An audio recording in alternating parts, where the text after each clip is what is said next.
Hello, everyone. Welcome to Poetically Christian, and welcome to another edition of Should Christians Play?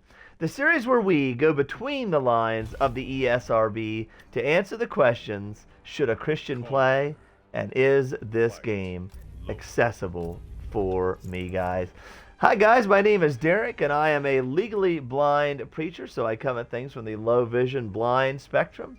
And you guys know how we do. We review these games on two different fronts.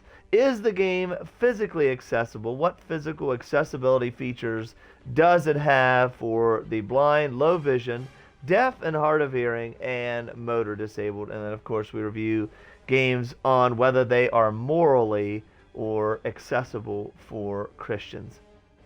If you guys don't want to miss any of our future reviews and this kind of thing helps you, remember to subscribe to the channel on Poetically Christian and give us a like as well, as it helps our ministry immensely and lets us know these videos help you. And if you guys don't want to miss anything that we do live on Twitch on Poetically Christian Gamer, give us a follow as well and you'll be able to join us when we are live. Yes, guys, I thank you for being with me, and today we're reviewing Mortal Kombat 11. We did the review not that long ago of MK1 and showed you what was in that game from physical accessibility and moral accessibility for Christians. So I decided to go back and do MK11. If you guys would like to see me do more of the Mortal Kombat series and help you out and show you what's in things, how you can do some wraparounds, let me know in the comments below. Alright, guys. Today we're going to do Mortal Kombat 11, and we're going to look at things first from a physical accessibility point of view. How physically accessible is Mortal Kombat 11? Well, I'm here to tell you that surprisingly it is pretty well, especially for a game that was released in 2019. Has a lot of accessibility features. I'll show you a little bit here. Go back. As you see, AI battle local. There is narration, guys. There is menu narration on the main menus. However, if you are low vision and blind, this game does have menu narration. However, it is limited. It only reads you the basic menus on when you start the game up. And of course, it reads you out like this. It reads you out the players. But it does not read out when you go into certain menus. So if you go into the options and things like that, that is not read out. So yes, there is menu narration, however, and of course narration for selecting your fighters, but there is no narration for when you get into the settings of setting up the game and different things like that, and of course your customization for your character menus, things like that, and the crypt. That is not narrated. So wanted to let you know there is narration in the game, but it is limited, which is kind of a bummer.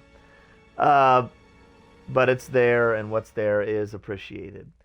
For the deaf and hard of hearing, there is subtitles that can be turned on or off, but that is about it. There's no way of adjusting the subtitle size, who's speaking, directions, color of the speakers, nothing like that. So it is just the basic subtitle settings. Can you turn them on or off? From the motor disabled point of view, however, there is a lot of features to help you. There is complete button remapping for Mortal Kombat 11 for your controls.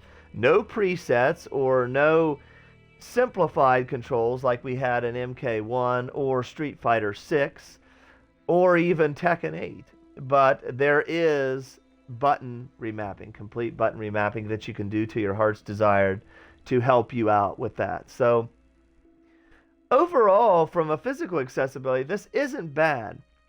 On the blind low vision spectrum again, there is also something you can turn on called environmental cues, which tell you when you're in a certain fight, when you're near an environmental interactive thing, which is pretty awesome.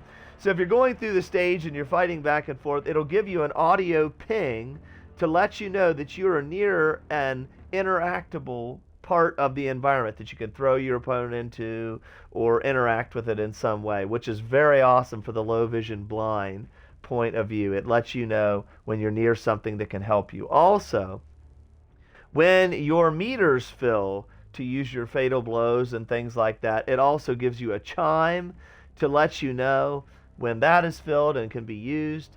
And it also gives you a chime when someone is in danger or near the end of their life bar, which also lets you, helps you somewhat. You can adjust the audio in all formats, from the ambiance to the voiceover, dialogue, music, sound effects. You can adjust those things also if you're blind and low vision to make it easier for you to hear things in the environment to play this game. So from an physical accessibility point of view, I would have to give Mortal Kombat 11 a B.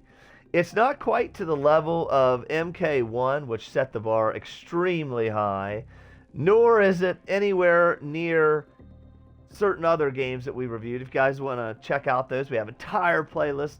Go check it out. Should Christians Play? Accessibility reviews, Christian reviews. Got them on the channel. We've done several games. It isn't among the tops of what we've reviewed so far, but it is way above a lot of other games that we reviewed. So overall, I think Mortal Kombat 11 for physical accessibility gets a solid B rating. Now, for the Christian or moral accessibility point of view, and kind of the more mixed bag and the one everyone wants to know about, is this game morally acceptable and accessible for a Christian? Well, it's kind of a mixed bag. I will say that this game has several options, just as MK1 did, to kind of help you do a wraparound for things. In the dialogue, there are the character interactions when any fight is started. And there is the ability, once again, in those sound bars, in a section called dialogue, to turn that to 0, in case profanity and something like that is a deal breaker for you. There is light profanity between the characters every now and again. It's not something that's constant, but it is something that appears, especially in Johnny Cage's case and certain other characters that pop up interactions with other characters. You are going to hear some profanity once in a while, and you are once in a while as well going to hear the Lord's name being taken in vain.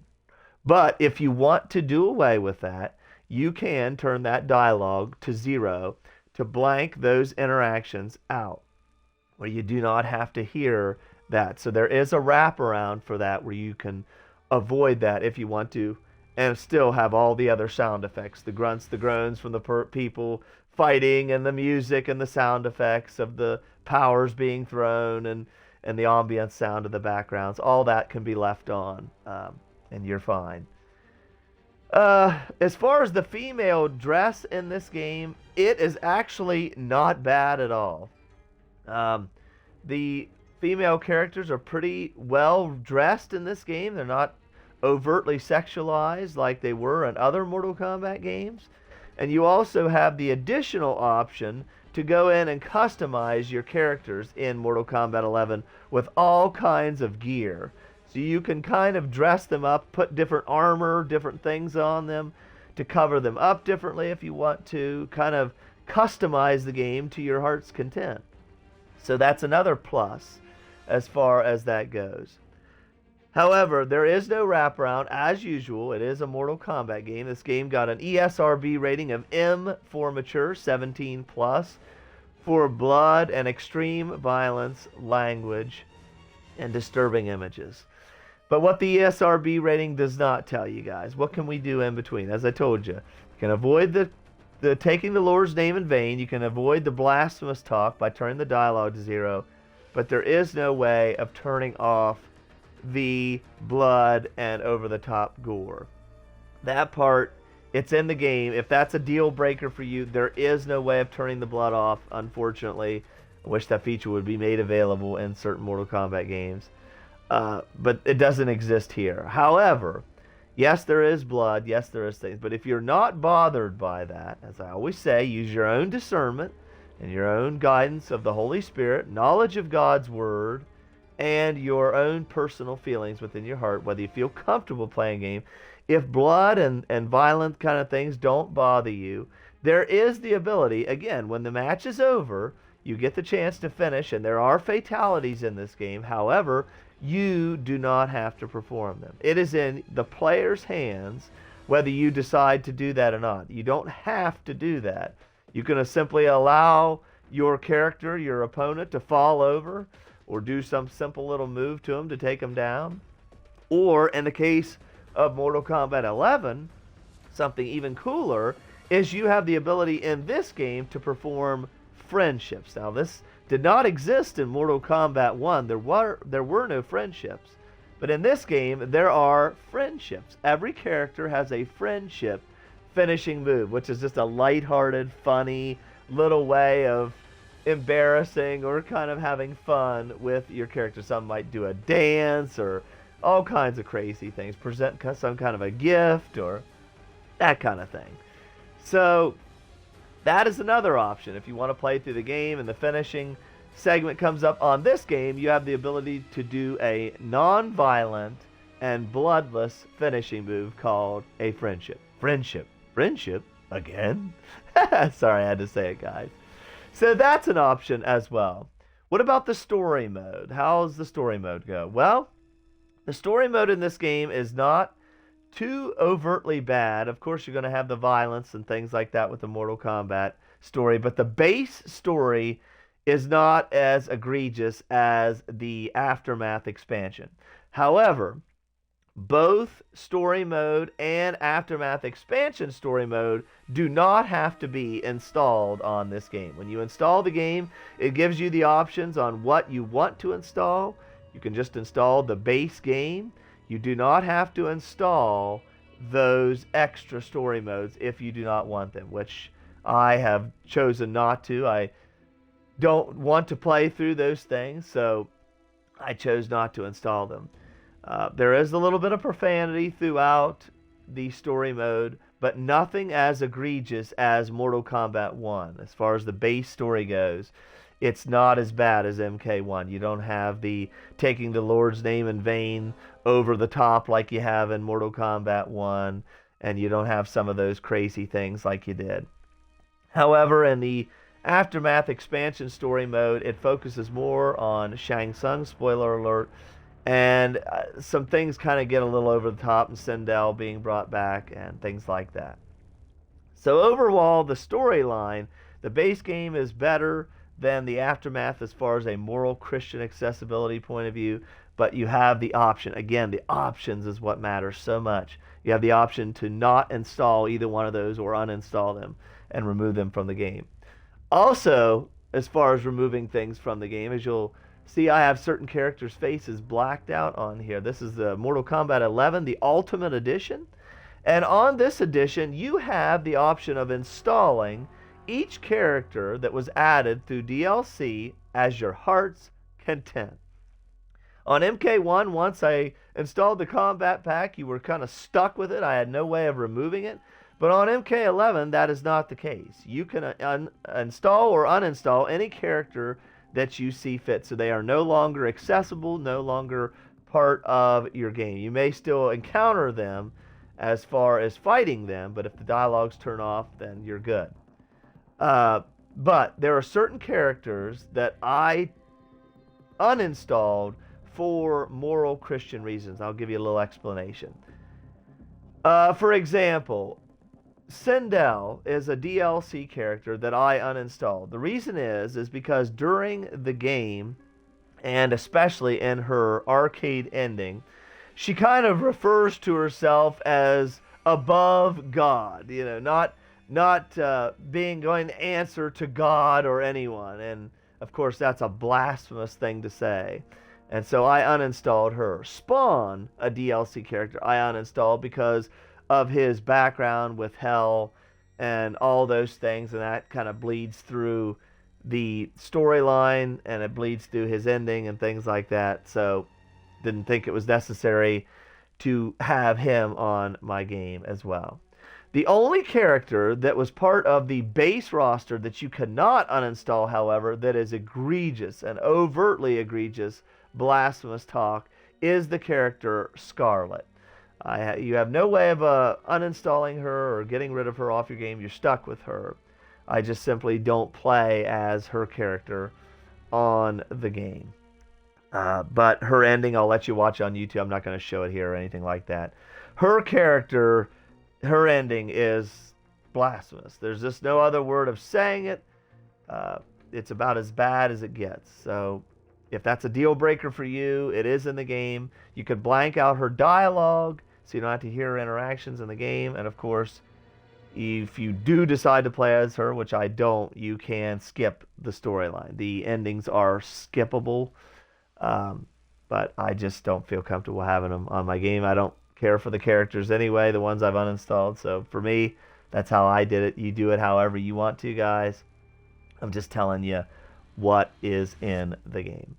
So we got the blood and violence is there, but if that doesn't bother you, there are bloodless ways of finishing off your characters and just having a fighting game thing. If you're just in it to play a fighting game and that kind of thing isn't a temptation for you or isn't something that holds you back in your walk with God, then it's there and you have ways around it, wraparounds for it in a way of finishing them off through the friendships. The dialogue and blasphemous profanity talk is avoidable by turning the dialogue soundbar to 0. The endings are skippable. The story mode is the ability to not install them if you don't want to. And as far as things like that, the female dress, it's by default not that bad, pretty decently dressed female characters, and you can also add the gear to make them even more covered up and do things that you want to. So overall, Christian accessibility, moral accessibility for Mortal Kombat 11 is actually way more accessible than even Mortal Kombat 1 was, as far as having more options at your disposal for what you can do in the game. So overall, I would have to give Mortal Kombat 11 a C+ for accessibility, for moral accessibility, because of the options we are presented to turn things off, uninstall things, avoid things. Pretty awesome, guys. And as far as the play of the game, I've had certain subscribers ask me, how does the game play? Well, Mortal Kombat 11 plays slower. I'll show you a little bit here. See how it voices over your characters? Rambo. Okay, the Terminator.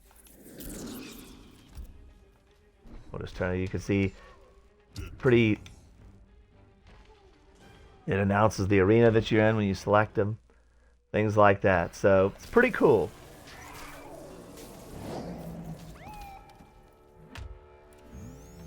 Got RoboCop and Terminator here, guys. I'm a cop, Terminator. I am not subject to human law. Round 1, fight. I'll just show you. As you see, the gameplay speed is slower on Mortal Kombat 11 than other Mortal Kombat games, especially MK10 and things like that. So the gameplay is slower, but overall it's the same Mortal Kombat you've been playing for years. The dial-a-combo system, things like that. So overall, not bad. I have no complaints myself. I've played Mortal Kombat games, so I'm used to the system. So overtly, I have no problem with the controls and how the game plays. So overall, guys, it's been a long-winded review, but there was a lot to cover here. As far as physical accessibility, I give this game a B. A lot at your disposal, a lot of options that you have. Full subtitled storylines, full voice-acted story mode if you decide to play that. No complaints there. Narration on some of the menus. Narration on the character select screen. Full button remapping for the motor disabled. Subtitles for the deaf and hard of hearing. And, of course, those audio pings during battle for the low vision and blind. Pretty good. Solid B for physical accessibility. For the moral accessibility, as we said, you have the option to uninstall certain characters, story modes if you don't want them. You have the option to turn off the dialogue and the blasphemous or profanity language that you don't want to hear. Endings are skippable. The female dress is not that bad, and you have the ability to cover them up even more with the gear. system. Yes, overtly, I have very little complaints with Mortal Kombat 11. The ability to uninstall the characters as well. So overall, I give Mortal Kombat 11 for accessibility a C plus, guys. I hope this has helped you. If it has, guys, remember to subscribe to the channel so you don't miss any of our future reviews, guys. And if you like what you see, if this has helped you, give us a like, as it helps our channel and ministry immensely. And if you're watching us on Twitch, hit the follow button, guys. You'll be able to join us the next time we're live. This has been another edition of Should Christians Play, the series where we go between the lines of the ESRB to answer the questions, should a Christian play, and is this game accessible for me? Till the next one, guys, I love you, God loves you, and bless wishes.